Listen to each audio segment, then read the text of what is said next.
Always a pleasure knowing you're there watching. Less than 60 days to the end of the President Muhammad Buhari administration, many reactions have continued to trail the $800 million grant secured by the federal government from the World Bank to attend to segments of the post-petroleum subsidy palliatives in Nigeria. Now, the removal is to take effect by June, when the incoming administration of Bola Tinubu would have been inaugurated. Within the week, our correspondent Benga Ashiru took a look at the impact of the petrol subsidy regime on the Bola Tinubu agenda on subsidy removal as proposed in his Renewed Hope 2023 campaign manifesto.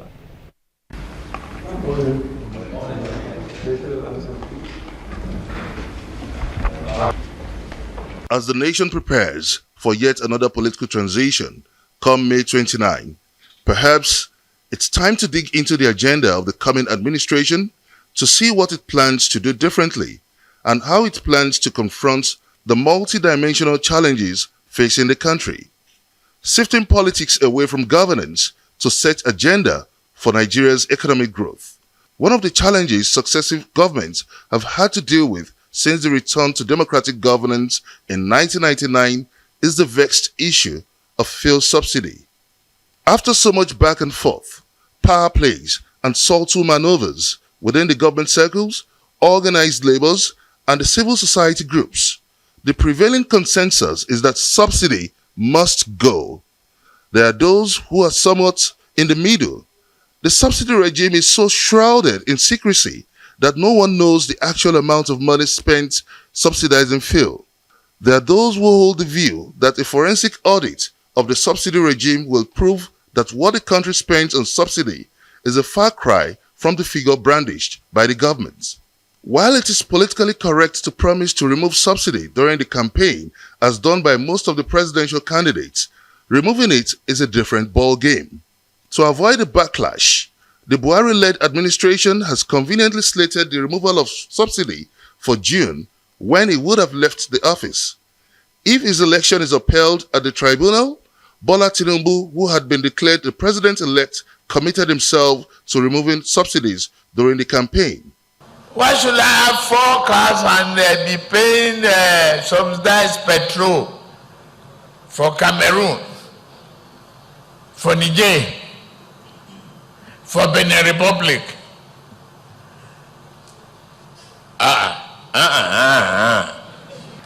No matter how long you protest, though, we are going to remove subsidy. To make it easier for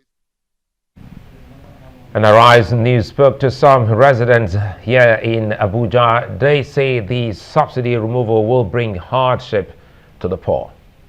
If we are going to say we want to remove subsidy, at least let the refineries be working.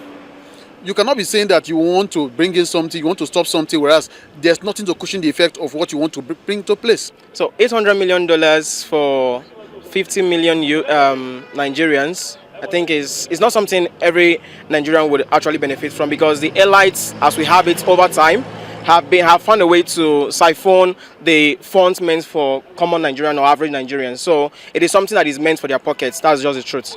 In terms of collection of loan, Nigeria have been on loan for a very long time, and like this present government, we know how much they actually collected in the name of loan.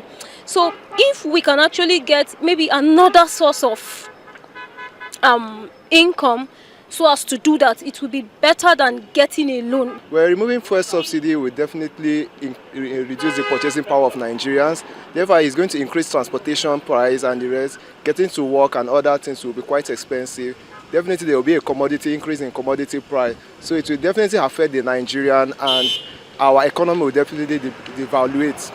So I believe that subsidy should not be removed so that it will enable Nigerians to live well. It's important for us to provide cushion if government says it wants to remove subsidy. But what are the parameters for subsidy to be removed? Even if government gives Nigeria times 5 of this, it still will not solve the problem. It's like saying 12,000 times 5. 60,000. Will that help you cushion impact of subsidy? The answer is no. So distributing cash or giving people money is not the solution to impact of subsidy. What should we do? First, local refinery must work. Well, according to Nigeria's federal government, the money will be dispersed to 50 million Nigerians as discussions are underway between the present administration and the incoming government on modalities for removing petrol subsidies by mid-year. Now, 800 million to 50 million in Nigeria would amount to $16 per citizen. So what are the implications of this? Kassim Afegbua in our Abuja studios and Liborous Oshoma joined virtually from our Lagos studio to dissect this subsidy challenge. Gentlemen, good to see you both and thanks for your time as always. Now, very quickly, and let's start off by talking about one key thing. This looks like deja vu, Kassim. Haven't we seen this before? There was Shopee in 2011, 2012 with the Jonathan administration. Now we're talking about another kind of subsidy removal. What's different this time? Well, thank you very much, Sule, for the opportunity of this discussion. I think we are just playing in circles and rotating, on the same axis and expecting different results. You are not going to get any headway if you don't have the strong political will. It is that will that makes you take very hard decisions, knowing that the end product will be positive for the citizenry for which you have been elected to preside. Nigerians love to play with words. Before this government came on stream, they campaigned with the issue of subsidy removal. The government has spent almost 8 years now. In another 2 months, it will be 8 years in office. One will have expected that the refineries will have been fixed. You need to fix the refineries if you must remove subsidy. What is the meaning of subsidy? It's just a way by which government shoulder the responsibility of certain costs in the importation of any good or services. Even in the agricultural sector, you can also subsidize by helping farmers to buy off some of their products and keep them in silos. And at time of need, they bring them out so that it will affect demand and supply graph. But in our own case, we keep mouthing it, subsidy, subsidy. It's a cartel, a very, very dangerous cartel that has held us down for quite some time. And I would have thought that a man like President Buhari, who was petroleum minister before, will have that political will to take a proper action and nail this subsidy issue to a dead end, but he never did. Now you are transferring responsibility to an incoming government and perhaps maybe set that government on the first, some kind of hoopla, because by the time you remove subsidy, and this is very disingenuous when you say that you are bringing $800 million you want to share to 50 million people. We have been seeing this scenario even in the days of Abacha. They bought vehicles of mass transit and what have you to cushion the effect of certain increment in sale of petrol PMS and all of that. I was expecting that this would have been driven to a conclusive end before the government leaves. But now, leaving it in June, for a new government that will come on board, President Bola Ahmed Tinubu, when he sworn in on May 29, 2023, would definitely need to sit down with his team before he takes decision on subsidy. But like he said, he believes that subsidy should be removed. He has a strong political will. He has the capacity to take certain painful decisions, knowing that the end may benefit us. And I know that he will encourage local setting up of industry, refineries, modular refineries. The Dangote refinery is coming on stream. And all of this, once you have those ones working, the sabotage that is usually associated with government refineries, Kaduna, Warri, Port Harcourt, and all of that, that sabotage may abate a little bit. All right, okay, let me bring in Liborous, who is live in Lagos. Liborous, listening to Kassim, he said the president was one-time petroleum minister. I was almost quick to say he's also the petroleum minister at the moment. So he's a two-time petroleum minister. Perhaps he should have a firm understanding of what this is about. Let us in on some of the intricacies in such grants as the $800 million funding. Liborous. Yeah, thank you, Sulai. I laugh when I hear the government to give palliative to Nigerians, $800 million dollars as palliative to Nigerians, and then I just told myself, I said, well, this is money that would disappear from the coffers of government with no traces. It is like, you know, gifts for the outgoing government, because if you remember, just not too long ago, the same federal government signed an agreement with Daewoo Petrochemical to revamp the Kaduna and Warri refinery at the cost of $1.5 billion. And when I assessed that contract, quick fix they called it, when I assessed the contract, and I asked, if you are revamping the refinery, the Kaduna refinery, for example, you will need to take crude from the Niger Delta to the Kaduna refinery. All the pipes linking the refinery with where the crude is in Niger Delta, none of them is working presently. So even the nitrogen plant in Kaduna refinery, as I speak, is not working. That ordinarily, you know, would have, you know, be used to keep the equipment, to preserve the equipment. So even if at the end of the day you quick fix the refineries, you end up not having crude to refine in the said refinery that have been quick fixed. In the year 2022, those refineries lost about 21 billion naira, you know, for doing nothing. They didn't refine anything, but they got 21 billion naira. So you now come and say the refineries are not working, your pipelines are not working. Dangote refinery, ambitious Dangote refinery of 640,000 refining capacity, even the 110,000 barrel, it's not working. All of these are not working. You just say, well, we want to remove subsidy. This is subsidy you had said you remove 8 years ago, and so now we want to share, we want to gift you $800 million. I punch my calculator, $800 million at the black market rate will give you about 563 billion naira. At official rate will give you about 340 something billion naira. How do you share it? They said they have a register of poor people, register of poor vulnerable Nigerians, 10 million homes, that's 50 million Nigerians. So with an average, you assume that these 10 million homes had 5 people each. How do you determine the poor and vulnerable? During Abacha's regime, we saw, you know, how prices were increased, and then they created PTF. They created PTF. At the end of the day, that PTF was scrapped under Obasanjo as an avenue for siphoning. Obasanjo said, well, they were going to scrap the toll gate. In place of toll gate, they will increase the price of PMS. At the end of the day, we didn't see the benefit of all of that. The Shopee under Goodluck Jonathan, not too long ago, we saw our current vice president sharing trader money in the marketplaces to alleviate poverty and to cushion the effect of hardship. Yet, we have not been able to alleviate that poverty. Till date, we don't know how much was shared.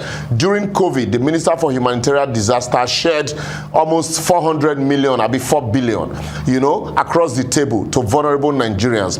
I do not have a list of 10 people that benefited from that sharing.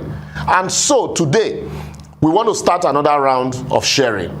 800 million. So if you say 800 million, let's say 645 billion naira. So you share across the counter. There are no scientific indices. That is where I'm headed, Liborous. Just give me a minute. Let me have a minute to butt in. Yeah, I think that's where I was headed, because now we're talking about you know, some registers somewhere, and you speak with the people. You're a community leader as well, Liborous, as well as Kassim Afegbua. Let me bring this to Kassim. Kassim calls himself a big supporter of Bola Tinubu, the incoming president. Now, have you seen any register whatsoever, whether it is for any kind of handout for the poor people, specifically in your community, that will make Nigerians say, wait a minute, perhaps this is coming at a time that we think that it will get to the truly poor people? Well, of course, you should give the president-elect some benefit of the doubt that he definitely will behave differently from this government. No two government behaves the same way. They will definitely come with their own peculiar idiosyncrasies. They will come with their own leadership style. I know that Bola Ahmed Tinubu has his hands on issues. He can interrogate issues better. He can also be a team player. He can assemble a crack team that will study the regime of subsidy and see whether it is valid or whether it is appropriate at the time that the outgoing government will be setting for it to do that. It may also study it and come up with a position that, okay, we need about 6 months before we can remove subsidy. The idea of taking $800 million and say you want to share to 50 million Nigerians, for me, that is like scratching the surface. There has to be fundamental, policy framework that will ensure that once you knock off subsidy, there is a deliberate, conscious, and sustained effort at ensuring that the refineries work. And making the refineries work, heads must roll. You see, this culture of the president being the petroleum minister, we don't know what's happening in the petroleum sector. You have a GME that will be sitting down there. Today they say it's been privatized. Tomorrow they say it's now a PLC and all of that. You don't even get to know what exactly the NNPC is doing. And so they will tell you they want to maintain the refinery, they want to fix them. They say $1.5 billion. Then you are using $800 million as palliative and all of that. See, all of this is just running in circles. And let me jump in here because we're coasting home on this particular topic. And this will go to both of you, but let me start with Liborous, Kassim right here in the studio before I come to Liborous so that we can wrap up. Have you thought about the 10th Assembly, the composition of the 10th Assembly in all of this? Because sometimes you do not need an executive fiat to do some of these. You still would bring it to the National Assembly. This also comes with the argument of the leadership of the 10th Assembly. Kassim. Well, of course, you need the 10th Assembly, you need the legislature to buy into your policies and programs. Don't forget that the Petroleum Industry Act, PIA, is already enforced by this one, but how much of implementation have we seen?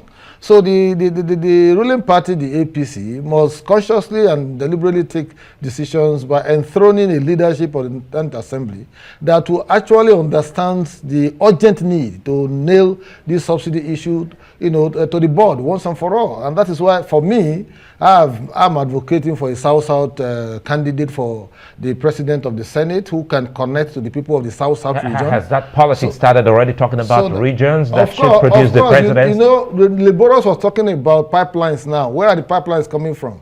You need the people of the Niger Delta to protect their pipelines if you want to keep the refineries working, if you want to flow crude oil through the pipes to Kaduna Refinery and to elsewhere.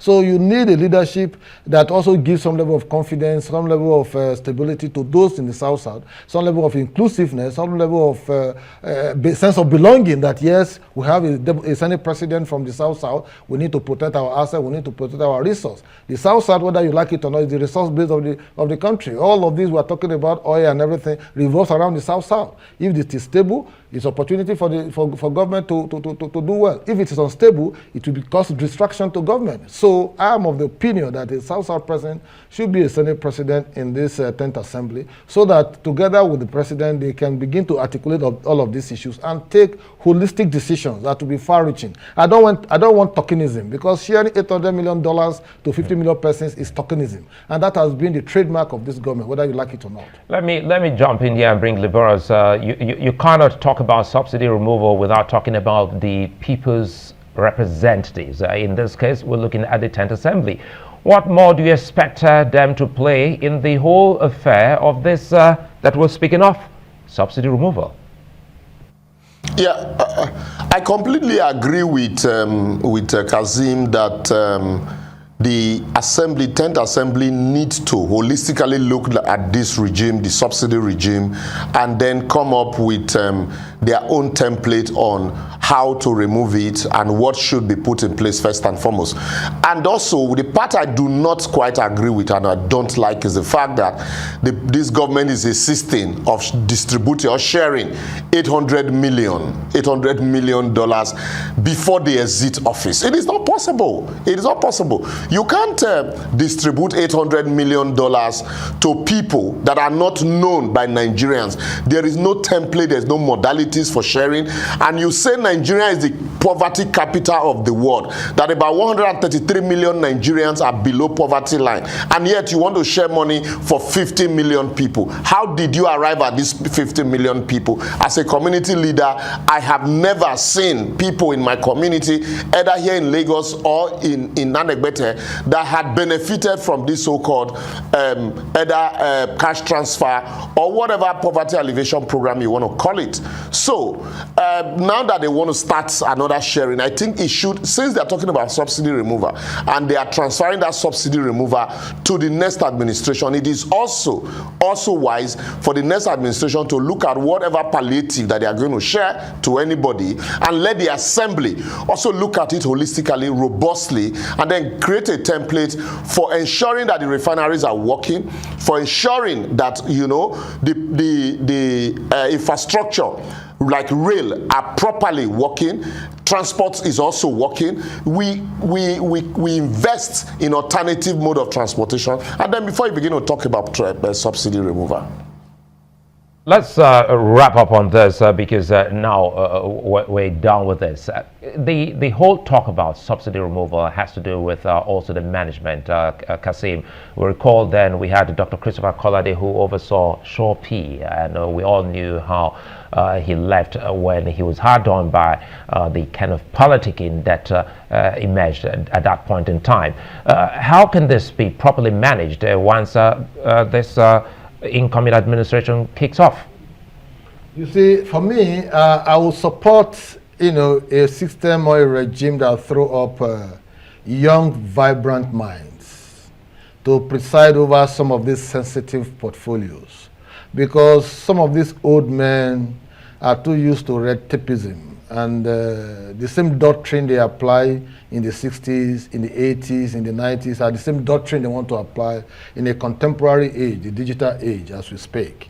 So I would want a Tinubu presidency, for example, to make sure that those who will preside over the portfolios, and if it's expecting them to deliver results, it should be individuals and persons who have capacity, who have the mobility, you know, and who have the intellect to begin to interrogate some of these issues and come up with far-reaching solutions.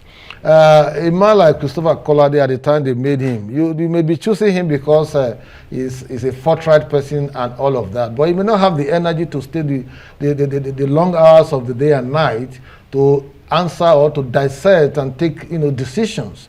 People must be ready, you know, the government must be ready to ensure that there are punishment for infraction, there are punishment for those who have been found guilty or wanting in the process of this subsidy. It's a cartel, we know, but these persons are not ghosts. They are not ghost workers. They are people who operate in the system. They make so much money and all of that. It's like someone trying to fight corruption and you say you are looking for those who are corrupt. It's very easy to find on the street. Corruption works everywhere in Nigeria with three-piece suits.